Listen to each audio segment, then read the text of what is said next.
Hello friends, myself Neetu Gupta from NLS Bangalore.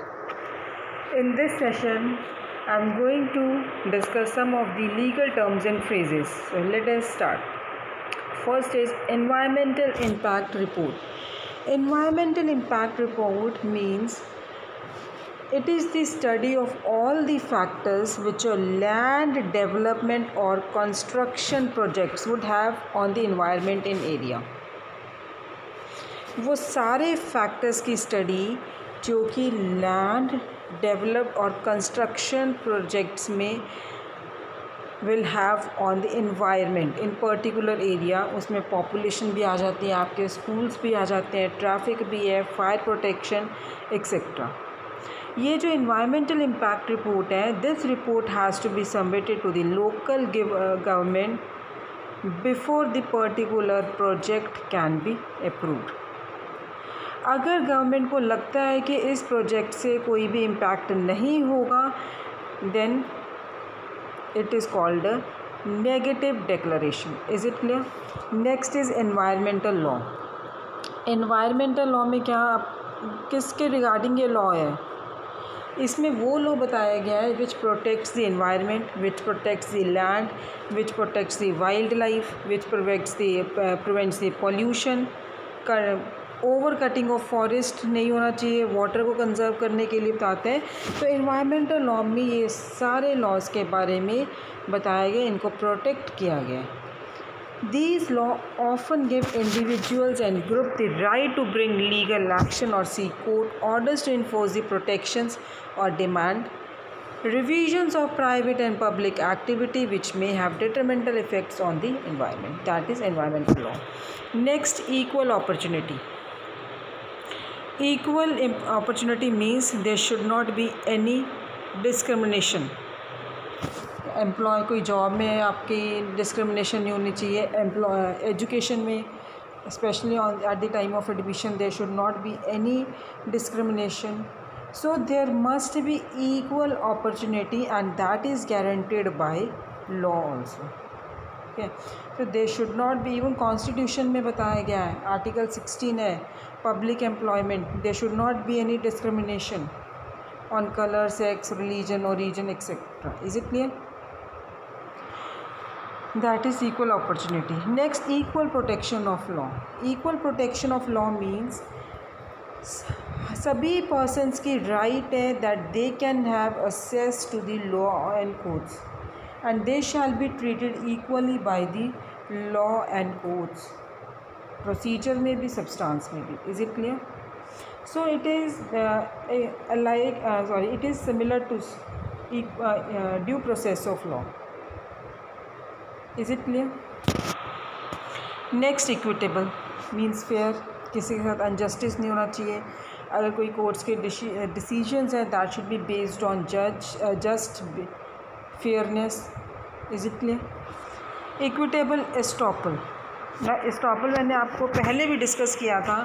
Again I will discuss in brief in simple language. Estoppel means ये that you can not move back from your statement. For example, there is an agreement between A and B. A says, I'll sell you such and such property worth ₹50 lakh. B को उसने कहा, and B agreed to purchase A's property worth ₹50,000. Is it clear? अब क्या है, B is acting in a good faith. जो A ने property sale की थी वो प्रॉपर्टी उसकी थी नहीं, he was committing a fraud. ठीक है. अब ये है कि later on he becomes the owner of that particular property. Now he has to perform a contract with B. He can not move back from his statement. तो estoppel उस पर applicable हो जाएगा. That is what estoppel. Now what do you mean by equitable estoppel? It means where a court will not grant a judgment or other legal relief to a party who has not acted fairly. कि उसने false represent किया है, material facts छुपाए दूसरी party में. Is it clear? So it is equitable estoppel. It is based on a maxim: he who seeks equity must do equity. Is it clear? Equitable lien.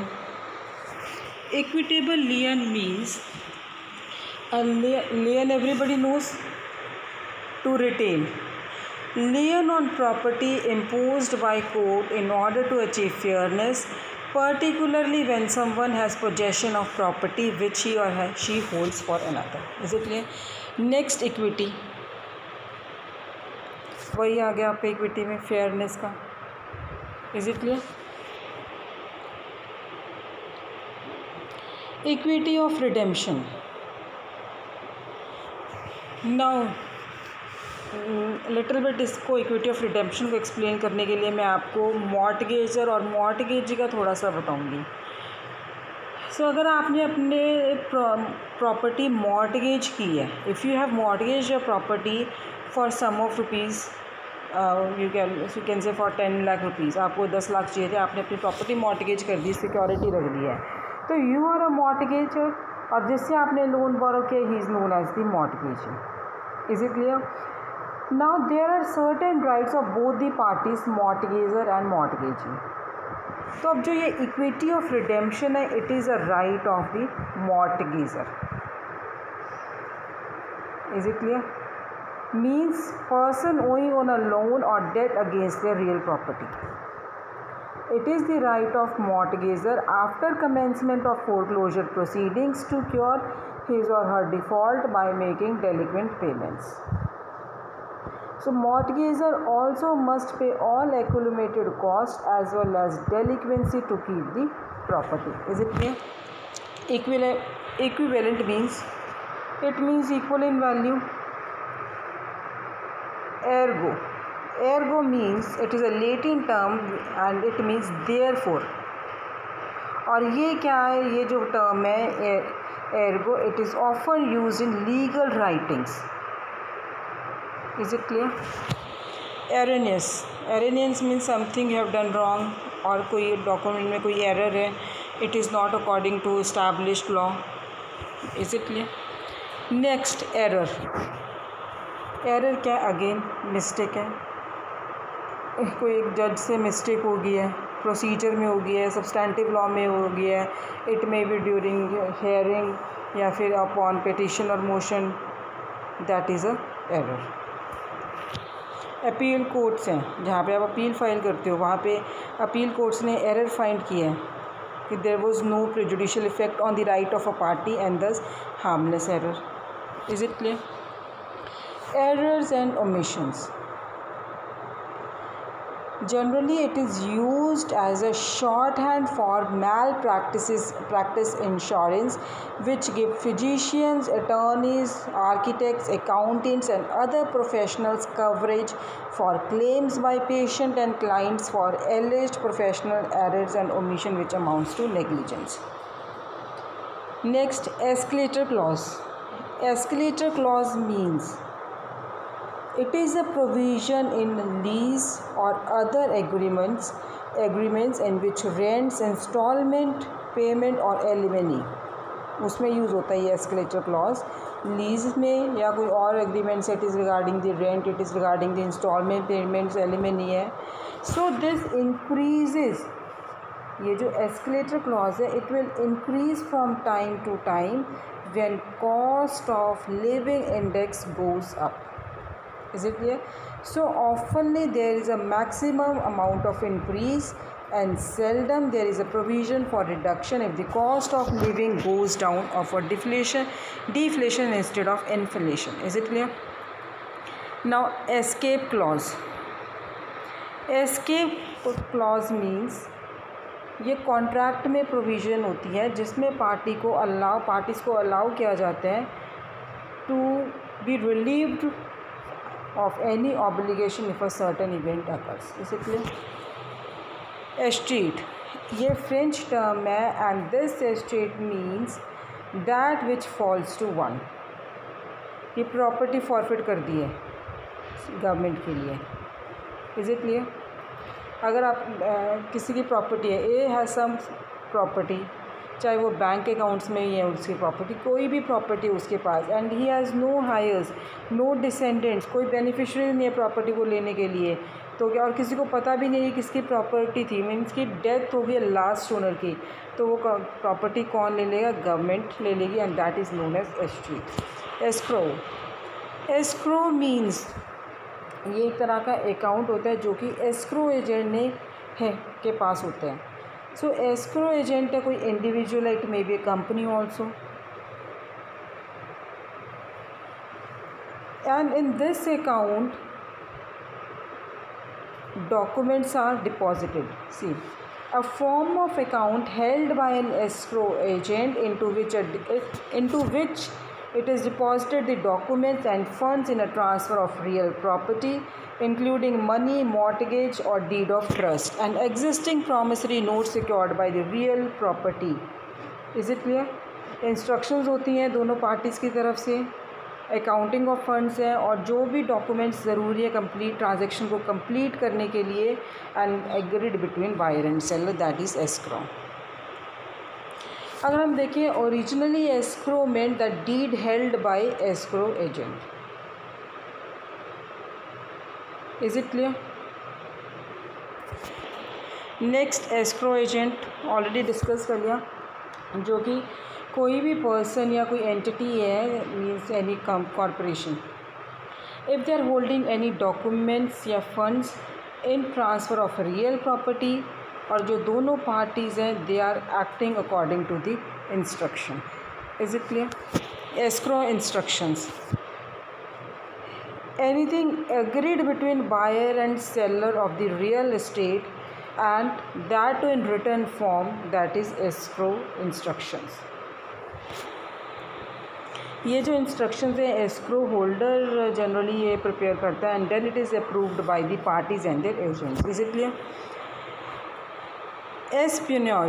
Espionage means it is the crime of spying on the government and transferring government secrets on behalf of a foreign country. The other country need not to be an enemy. इसके लिए ज़रूरी नहीं कि दूसरी आपकी country enemy होगी, सिर्फ इतना है एस्पियोनेज में कि आप गवर्नमेंट को crime, you are doing a crime of spying on the government, और गवर्नमेंट के जो सीक्रेट्स है वो दूसरी कंट्री को बता रहे हो। Is it clear? Esquire means it is a form of address showing that someone is an attorney.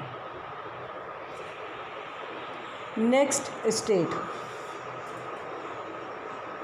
Estate क्या है? कोई property, can say one owns and real estate and other assets, या आप ये कह सकते हो कॉमनली सेकेंड में, all the possessions of one who has died and are subject to probate and distribution to heirs and beneficiaries. So all the possession which a guardian manages for a ward to or assets a conservator manages for conservatee, वो क्या होएगा आपका? That is estate. Is it clear? Estate by entirety means tenancy by the entirety. Stop, रोक, prevent करना, जैसे estoppel है वो stop to bar और to prevent. Estoppel already I have explain you, let me read for you.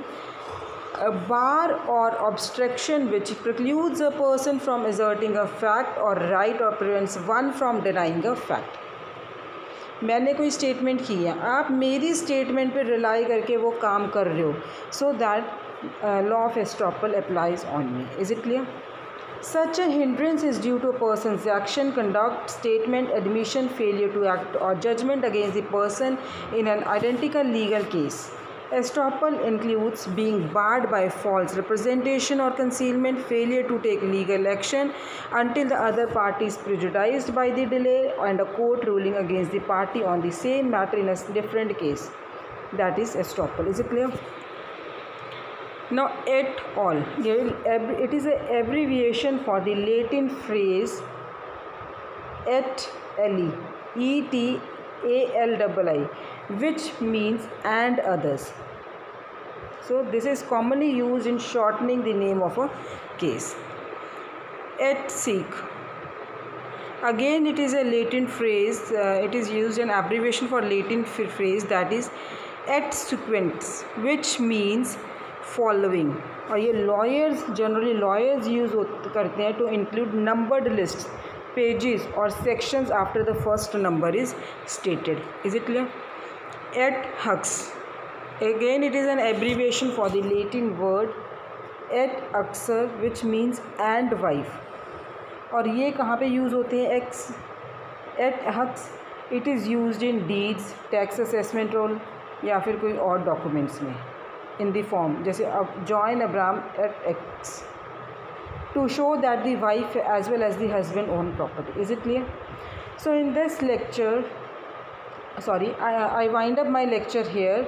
In the next session, I'll be coming up with more legal terms and phrases. Please do watch my lectures on legal terms and phrases.